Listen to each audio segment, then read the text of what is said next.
In the standings. About today? Final stage 102, fuel wind is 65 to 70, pit road speed 45 mile an hour. Remember, a competition caution because all of the rain last night, somewhere around that 25. Let's head back to pit road. So we turn the smoke on. Look right here. We're going to rotate above and look back. So drivers, I'm going to bring you in. You guys know better than anyone how this affects it. So if we stop right here, out of the old car, dirty air used to kind of be way over here, like with a boat. It used to be super, super wide. Now it's very, very narrow. And Junior, I believe that gives these drivers an opportunity to be offset just a little bit to the right or a little bit to the left.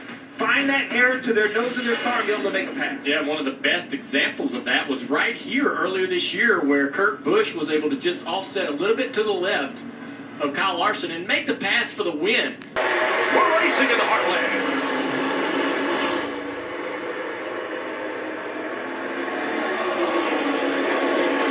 Great start to the race by Joey Logano. He surges ahead. Reddick picked that outside. It did not work for him. Logano got a great launch on the front straightaway, beat him into turn one. Kevin Harvick also with a great run on the restart through the middle, just off frame to the right in that 4 car. Chastain slides up the racetrack. Harvick up the racetrack as well to block. And Bowman also was able to get in front of Tyler Reddick, so it's Logano and Bowman 1 and 2 as Bowman looks to the low side of the racetrack to maybe put a little pressure on Logano early in this race. Yeah, we talk about restarts now, according they are every week. You can see right now on a 267 lap race how aggressive everyone already is. Bowman to the top. And a big run by the 48, Alex Bowman. And that ally, number 48, is now he looks to the outside as they go into turn number 1. Can he make the pass here? That's the preferred line, Rick, on that outside line. That's where the momentum's going to be off the corner. Look at the drive of that 48 car. Really fast in practice to the lead. Here comes the 8 of Reddick down the inside of the 22. Logano losing positions. Getting back in that dirty air, that's going to make things more and more difficult for this 22. And a very unique racetrack. You saw Tyler Reddick. He didn't run to the bottom to get on the white line trying to pass Logano. He ran the middle of the racetrack. This track, you can run every single groove, and they're going to use every bit of it. The top's going to be able to clear him off of turn 2. This will be a difficult pass for Reddick.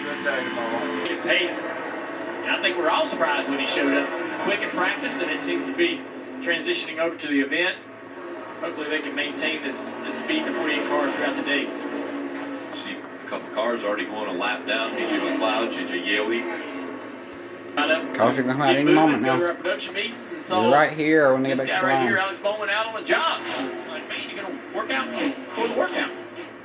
Get some sleep, man. Well, remember he's driving the 48 car. Isn't that exactly what Jimmy Johnson? Caution right here when they get in turn 1. And caution. Went out like 7 or 8 weeks ago. I had Jimmy Johnson in this 48 car somehow. So, you know. Caution, there it is. And there's that competition caution that we were expecting. And so it comes out, and now it goes into the hands of the pit crew member, Steve. Yeah. It is out there, the front end of that race car just dancing around. Felt like he was on top of the racetrack. He's on your top left right there. They call air pressure to give him more grip. It's going to be 4 tires. 20's going to win the race. 20's going to win it. Nope. Now the race off pit road. Yeah, it's 4 wide as they come off pit road. Reddick with that great spot. Bowman lost 1. Logano held on to his. 2 spots gained by Mark Truex Jr. Scroll through thousands. Oh, the caution comes out again. Hold your line. Man. They He's were racing cussing. so aggressively. Came up in front of me. The nose just took off. Yeah, I didn't think that there was real contact that created that, but so Chastain drifts up off the bottom of the racetrack as him and Bubba Wallace are racing really hard on corner exit of turn 4, and as soon as they crossed in front of Harvick, Harvick's car just turned right into the wall. So watch the 1 car in the 45 of Bubba Wallace. Chastain's coming up the track, both of them. Maybe there's been some contact there. Harvick gets loose. Big moment. That way. Not straight currently. Watch this. So as soon as they go right in front of Harvick, is there contact or not? Man, it's close. You hit the But brake. Harvick's car Harvick hit turns the brake. sideways. He corrects it into the fence hard. Big damage. Right along, Kevin. Each other tight. Good. Yeah, gracious. Just Yeah, okay, they can Kevin hold your wasn't line here. complaining Don't about come outside. contact. with Bubba. He was saying that was all air. Yeah, Jeff, this is just like we talked about Junior, and then you saw that big loose correction. I mean, it's like a light switch. You go from grip to no grip, like you drove across ice. That is pointing the wrong way right there. That is gonna be bad. Kim, it's gonna happen. Oh, if more cars wreck out. Playoff guys wreck, and that would be the best thing that ever happened to Harvick. But currently, is the only playoff driver out of the race.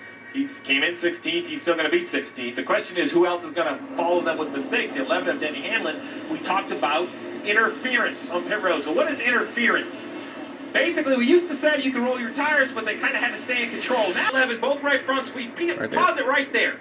So look at this. Interestingly enough, there's the 99's tire. Not really in any bad shape. Well, here's the 11's. It's almost the same location for the 99. That's a terrible sound. Oh, hang on. Talk about that, Steve. Steve. What these guys are doing to try to maximize aero Hang on. on the back of this car. So the idea would be you're allowed to put camber in the rear suspension. Get a look at what happened right there. Oh, I thought we were done. My bad. Yeah, the left rear tire just blew. Like we've had a few times, so it's not really.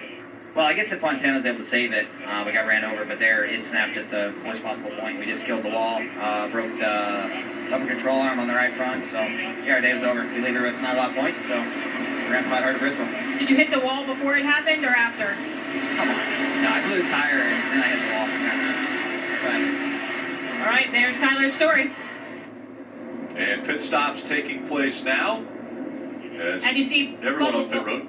Bubba Wallace, top left, still tight on that race car as they take 4 tires Sunoco fuel. Chase Elliott saying it's building free, but better that run. Could run the bottom with wheel in it, Parker. And you see Brian Blaney pitted there. He felt like the car was just getting a little loose. Christopher Bell, the 20, who was leader there, was very happy with that race car. Continued to be happy with it. It felt like all they needed was a track position, and they got it there. And the race off pit road, we have Michael McDowell doing a little pit strategy here to get up front, but it's Bell, Blaney, Truex Jr., and Wallace also finishing up the top 5. Stage 1 winner. Michael McDowell and Eric Almirola making up that front row, and then 3 wide. Here comes Ricky Stenhouse Jr. They're all on the mat, full throttle, accelerating through turns 1 and 2. Oh, contact! A checkup right there. The 9 car almost wrecks it. Chase Elliott. How about Martin Truex Jr. right in the middle now of 3 wide for second. And McDowell in that 34 and the 10 of Almirola, they stayed out. They did not pit.